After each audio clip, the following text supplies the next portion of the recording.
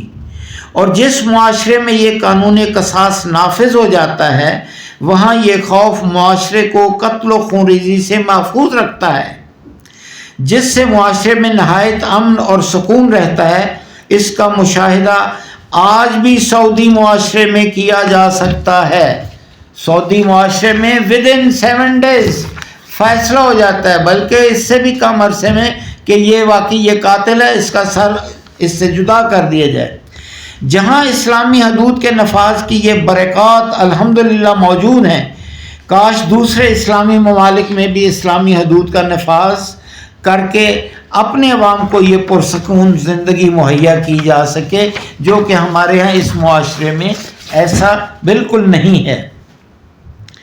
مر کے زہرا بدی تا اوز خود بر اسیر حکم حق تیگی زند. مر کھیرا زہرا بدی تا اور خود بر اسیر حکم حق تیگی زند. کیس کے چنان دلیر و گستاخ باشد کے براسیر حکم و فرمان حق تیگی بدند. یہ کون سا ایسا شخص ہے جو کہ اللہ تعالیٰ کے حکم جو ہے اس کو توڑ دے؟ ایسا کیسے ہو سکتا ہے؟ یہاں لفظ جو ہے وہ زہرا جو استعمال کیا ہے کہ مر کی را زہرا، یہ زہرا کے معنی یہاں کیسہ یہ صفرا ہے، جرأت کے معنی میں، دلیری کے معنی میں ہے، طاقت. کون سا ایسا شخص ہے کہ جس میں یہ ہمت ہو کہ وہ جو ہے وہ اللہ تعالیٰ کے قوانین کو جو ہے وہ توڑ سکے. لفظ زہرا جو ہے اس کو جو ہے ایک ستارہ ہے جس کو ہم ناہید کہتے ہیں، اور ناہید کو ہم زہرا بھی کہتے ہیں.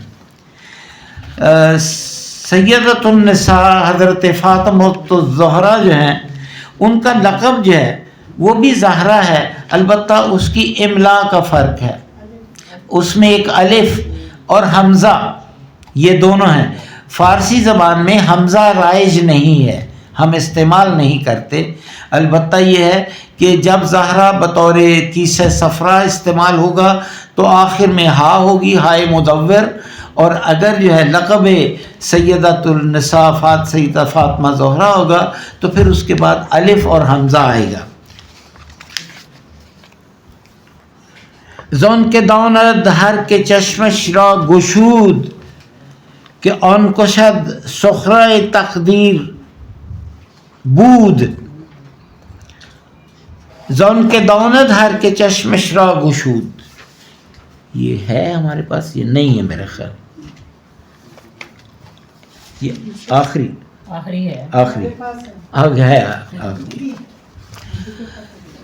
زون کے داند ہر کے چشمش را گشود کہ ان کشندہ سخرہ تقدیر بود. اس لیے ہر وہ شخص جانتا ہے جس نے کہ آنکھ کھول لی کہ وہ قاتل تقدیر کے تابع تھا.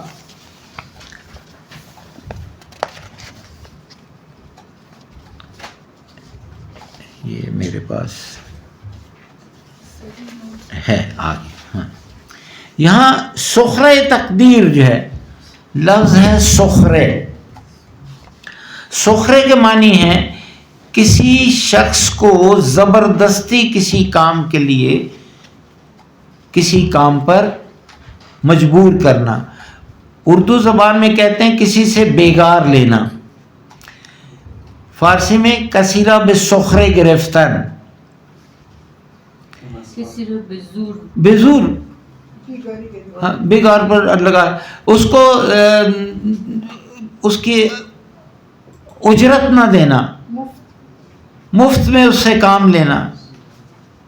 لیکن یہ سخرے سین کی بجائے اگر ہم صاد سے لکھ دیں تو وہ صخرے بن جائے گا. اگر وہ صخرے ہے تو وہ پتھر ہے، لیکن جب آپ صخرے جائیں تو اس کے ساتھ ایک اور جو ہے پس منظر بھی ہے، اور وہ ہے صخرۃ النبی. یہ جو بیت المقدس کا آپ سنہری گنبد دیکھتے ہیں، وہاں کوئی مسجد نہیں ہے، کوئی چیز نہیں، وہاں ایک چٹان ہے، پتھر ہے بہت بڑا. مجھے اللہ تعالیٰ نے شرف عطا کیا کہ میں نے وہاں 2 رکعت نماز پڑھی اس صخرۃ النبی پر. مسجد وہ بیت المقدس میں، بیت المقدس کا جو سنہری گنبد ہے اس کے نیچے جو ہے وہ پتھر ہے جس کے اوپر رسول پاک صلی اللہ علیہ وآلہ وسلم نے جب وہ معراج کے لیے جب تشریف لے جا رہے تھے تو انبیاء علیہم السلام کی امامت فرمائی. یہ وہ جگہ ہے، اس کو ہم سخرا کہتے ہیں. تو وہ سین کی بجائے صاد سے ہے. صخرہ ہوگا تو اس کے معنی چٹان کے ہیں، سخت پتھر کے. سخرا ہوگا تو یہ ہے، اور سخرے سین سے اگر ہوگا تو زبردستی کسی کو یہ کام پر لینا. یہاں سخرہ تقدیر لکھا ہوا ہے، تو سخرہ تقدیر یہ ہے کہ جب انسان پر تقدیر جو ہے وہ اس پر بندہ مجبور ہو جائے تو پھر ہر کام جو ہے وہ کرنے کے لیے اس کے آگے بے بس ہو جاتا ہے. اگلا شعر جو ہے میرے پاس پاس نہیں ہے. نہیں ہے، آخری دیا وہ واپس لے لیں. 2 شعر باقی رہ گئے آخری پر، اس کو کر کے ہم اجازت لیں گے. میرے پاس نہیں ہے لیکن آپ کے پاس ہے، میں یہ لے لیتا ہوں. ہر کے را ان حکم بر سر آمدی، بر سر فرزند خود تیی زند. یہ حکم جو ہے، یہ حکم در حقیقت تقدیر کی طرف اشارہ ہے. جس کے لیے یہ حکم صادر ہوتا ہے کہ وہ اپنے لڑکے کے سر پر تلوار مارتا ہے. حضرت ابراہیم کی طرف اشارہ ہے کہ ان کو بار بار خواب میں اپنا بیٹا آتا رہا کہ آپ اس کو ذبح کر دو. اور بیٹے کی بھی فرما برداری تھی کہ اس سے بھی کہا کہ جب انہوں نے خواب اپنا بیان کیا، انہوں نے کہا اے میرے والد، میں آپ کے لیے حاضر ہوں، صرف یہ ہے کہ جب آپ مجھے قتل کرنے لگیں تو میرے آنکھوں پر پٹی جو ہے وہ باندھ دیں. لیکن یہ ہے کہ جب اللہ کا حکم ہو تو پھر اللہ کا بندہ جو ہے وہ اپنے بیٹے پر تلوار چلانے پر بھی جو ہے وہ کسی قسم کی جو ہے تعامل نہیں برتتا. رو بتر سو طعن کم زن بربدان پیش دام حکم عجز خود بدان جا ڈرتا رہ اور بروں پر تانا زنی نہ کر. پیش دام حکم، اللہ تعالیٰ کے حکم کے دام کے معنی جال کے ہیں. عجز خود بدان، اور اپنے آپ کو عاجز. جس وقت تقدیر ہوتی ہے، جب انسان جو ہے اس پر اللہ تعالیٰ کا حکم آ جاتا ہے تو پھر انسان کو اس کے آگے سر تسلیم جو ہے وہ خم کر لینا چاہیے.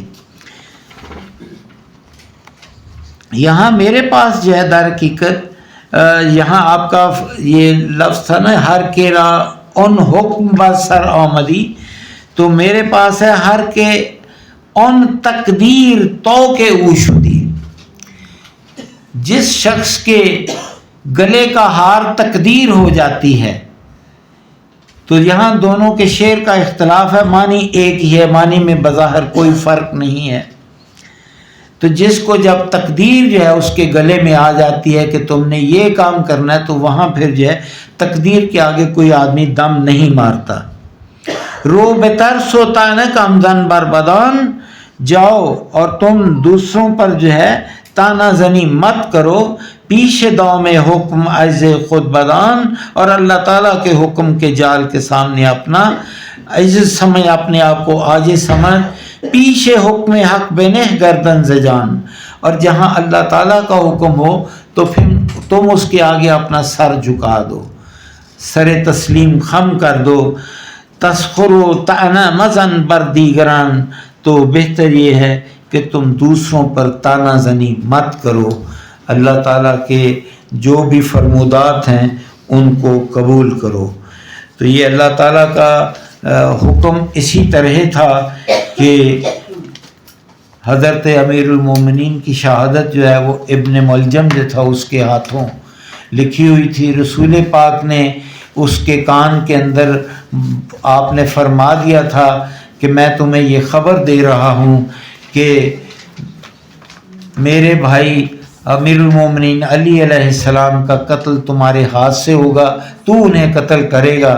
اور اس کے آگے جو تھا حضرت امیر المومنین نے جو ہے وہ سر جھکایا. انہوں نے یہ نہیں کیا کہ وہ اس کو قتل کرتے، اس کو قتل نہیں کیا. اور اس کی ایک وجہ یہ تھی کہ انہوں نے فرمایا کہ یہ جرم جب ہوا ہی نہیں تو اس سے پہلے جو ہے وہ قصاص کس چیز کا قصاص. تو یہ آپ کی ماشاءاللہ حضرت امیر المومنین کی شان ہے، ان کی بڑائی ہے، اور ساتھ ہی ساتھ جو ہے ان کی جو ہے شریعت سے آگاہی ہے. امیر المومنین جس حد تک اصول فقہ اور شریعت سے آگاہ تھے، شاید ہی کوئی اور شخص ایسا ہو. ایک بڑی ضخیم کتاب ایران میں مطبوع ہے، قضاوتهای امیر المومنین، اتنی ضخیم کتاب ہے، اور تمام وہ قضاوت، وہ تمام مقدمات جو کہ آپ نے جو ہے وہ اپنی زندگی میں فیصلہ کیے، وہ سارے کے سارے اس میں جو ہیں وہ درج ہیں، اور وہ واقعی دیکھنے والے ہیں۔ ایسے ایسے اس میں منطقی فیصلے ہیں کہ انسان کی عقل حیران رہ جاتی ہے کہ اللہ تعالیٰ نے جو تھا وہ مولا علی کو کیا اعلیٰ دماغ جو تھا اس سے نوازا تھا۔ اللہ تعالیٰ جناب ہمیں جو ہے وہ ان کے بارے میں زیادہ پڑھنے اور مطالعہ کرنے کی توفیق عطا فرمائے، آمین۔ ہمارے حکمرانوں کو بھی عدل سمجھنے کی